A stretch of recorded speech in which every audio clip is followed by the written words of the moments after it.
اعوذ باللہ من الشیطان الرجیم بسم اللہ الرحمن الرحیم۔ سورہ ہجر آیات نمبر 26 تا 48 میں آدم و ابلیس کا قصہ، جب کہ ابلیس نے تکبر کیا اور اللہ کا حکم ماننے سے انکار کیا۔ اللہ کی ناراضگی کے بعد روز قیامت تک کی مہلت مانگی تاکہ اولاد آدم کو گمراہ کر سکے۔ اللہ کی طرف سے اعلان کہ جو لوگ تیری پیروی کریں گے ان سب کو جہنم میں ڈال دوں گا، جبکہ پرہیزگار لوگ جنت میں ہوں گے۔ اس قصہ کے پس منظر میں قریش کو تنبیہ کہ تم لوگ اسی ابلیس کی پیروی کر رہے ہو اور آخر کار تمہارا بھی انجام جہنم ہوگا۔ اعوذ باللہ من الشیطان الرجیم۔ وَلَقَدْ خَلَقْنَا الْإِنسَانَ مِنْ صَلْصَالٍ مِّنْ حَمَإٍ مَّسْنُونٍ۔ ہم نے انسان کو سڑی ہوئی مٹی کے کھنکھناتے ہوئے سوکھے گارے سے پیدا کیا۔ وَالْجَانَّ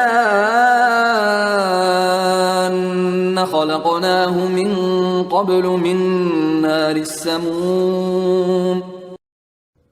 اور اس سے پہلے ہم جنات کو آگ کی لپٹ سے پیدا کر چکے تھے۔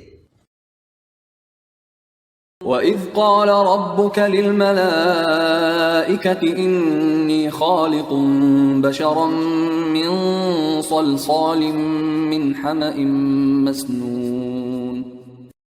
وہ وقت بھی قابل ذکر ہے جب آپ کے رب نے فرشتوں سے کہا کہ میں سڑی ہوئی مٹی کے گھنگھناتے ہوئے سوکھے گارے سے ایک بشر پیدا کرنے والا ہوں۔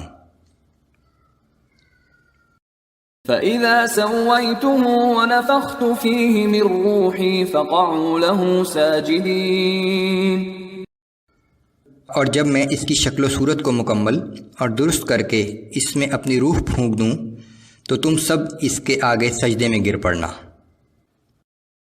فَسَجَدَ الْمَلَائِكَةُ كُلُّهُمْ أَجْمَعُونَ إِلَّا إِبْلِيسَ أَبَىٰ أَن يَكُونَ مَعَ السَّاجِدِينَ۔ بس جتنے فرشتے تھے سب کے سب سجدے میں گر پڑے سوائے ابلیس کے، جس نے سجدہ کرنے والوں کا ساتھ دینے سے انکار کر دیا۔ قال يا إبليس ما لك ألا تكون مع الساجدين۔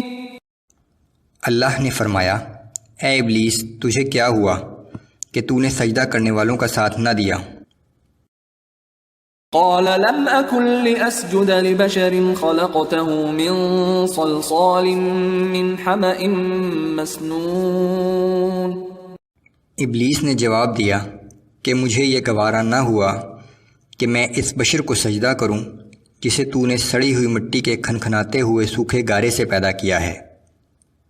قال فاخرج منها فإنك رجيم۔ اللہ نے فرمایا کہ تو یہاں سے نکل جا کیونکہ بے شک تو مردود ہے۔ وَإِنَّ عَلَيْكَ اللَّعْنَةَ إِلَى يَوْمِ الدِّينِ۔ اور بے شک قیامت کے دن تک کے لیے تجھ پر لعنت ہے۔ قال رب فأنظرني إلى يوم يبعثون۔ ابلیس نے کہا، اے میرے رب پھر تو مجھے اس دن تک کے لیے مہلت دے جس دن سب لوگ زندہ کر کے دوبارہ اٹھائے جائیں گے۔ قال فإنك من المنظرين إلى يوم الوقت المعلوم۔ اللہ نے فرمایا کہ بے شک تجھے اس دن تک کے لیے مہلت دی جاتی ہے جس کے آنے کا وقت ہمیں معلوم ہے۔ قال رب بما أغويتني لأزينن لهم في الأرض ولأغوينهم أجمعين۔ ابلیس نے کہا، اے میرے رب کیونکہ تو نے مجھے سیدھے راستے سے بھٹکایا ہے تو مجھے قسم ہے اب میں بھی دنیا کی زندگی کو ان کے لیے انتہائی دل فریب بنا دوں گا اور ان سب کو گمراہ کر کے رہوں گا۔ إلا عبادك منهم المخلصين۔ سوائے تیرے ان بندوں کے جنہیں تو نے ان میں سے اطاعت کے لیے چن لیا ہو۔ قال هذا صراط علي مستقيم، اللہ نے فرمایا کہ مجھ تک پہنچنے کا یہی سیدھا راستہ ہے کہ میری اطاعت اختیار کی جائے۔ ان عبادی لیس لك علیہم سلطان الا من اتبعك من الغاوین، بے شک جو میرے خاص بندے ہیں ان پر تیرا بس نہ چلے گا، تیرا بس تو صرف ان گمراہ لوگوں پر ہی چلے گا جو تیری پیروی اختیار کریں گے۔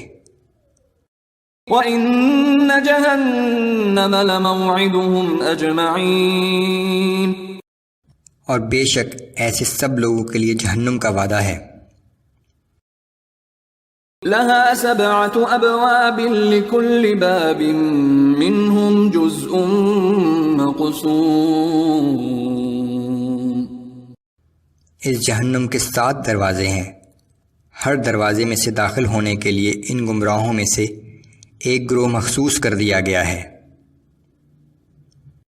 ان المتقین فی جنات وعیون، بے شک پرہیزگار لوگ اس دن جنت کے باغات میں اور چشموں پر ہوں گے۔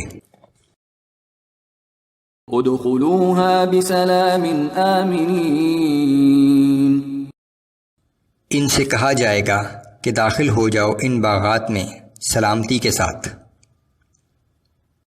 وَنَزَعْنَا مَا فِي صُدُورِهِم مِّنْ غِلٍّ إِخْوَانًا عَلَى سُرُرٍ مُتَقَابِلِينَ، ان کے دلوں میں جو کچھ باہمی رنجش اور کدورت ہوگی ہم اسے نکال دیں گے، وہ بھائیوں کی طرح آمنے سامنے مسندوں پر بیٹھے ہوں گے۔